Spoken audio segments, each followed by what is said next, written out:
आज हम दो इश्यूज पे मेनली बात करना चाहूँगा मैं।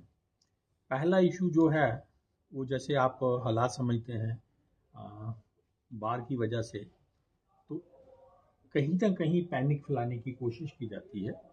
तो मैं आपके माध्यम से सबको इन्फॉर्म करना चाहता हूँ कि असेंशियल कमोडिटीज़ में हमें किसी चीज़ की कोई कमी नहीं है, चाहे वो हम एलपीजी की बात करें, चाहे पेट्रोलियम प्रोडक्ट्स में डीजल, पेट्रोल एंड साथ में फर्टिलाइजर्स की भी अगर बात करें तो किसी चीज़ में हमें कोई कमी नहीं है। मैं थोड़ा सा आंकड़ा पेश करना चाहूँगा।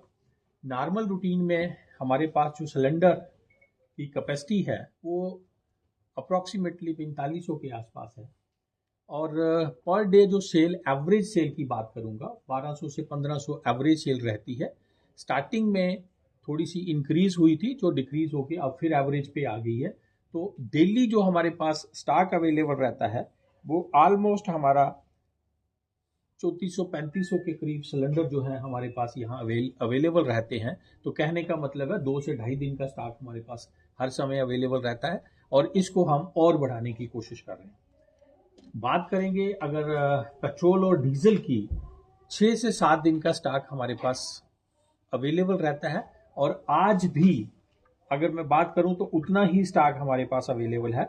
अगर हम डेली कंजम्पशन की बात करें पेट्रोल की तो 42,000 लीटर्स के आसपास उसकी कंजम्पशन है। तो हमारे पास 2,99,820 लीटर जो है वो डिस्ट्रिक्ट में अवेलेबल है।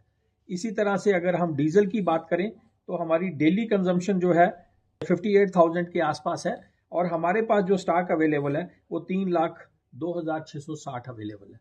तो कहने का मतलब ये है कि 5 से 7 दिन का स्टॉक हमारे पास डीजल और पेट्रोल का अवेलेबल है। तो असेंशियल कमोडिटीज़ में किसी भी चीज़ की कोई कमी नहीं है। इसके साथ साथ अगर हम फर्टिलाइजर्स की बात करें, जैसे यूरिया है, डीएपी है, डीएपी सोइंग के टाइम यूज होता है, यूरिया इन बिटवीन भी यूज होता है। तो किसी भी जगह से कहीं से भी हमें इस स्टॉक की जो कमी है वो रिपोर्ट नहीं हुई है, और as per the reports of the department हमारे पास सफिशिएंट स्टॉक्स अवेलेबल है।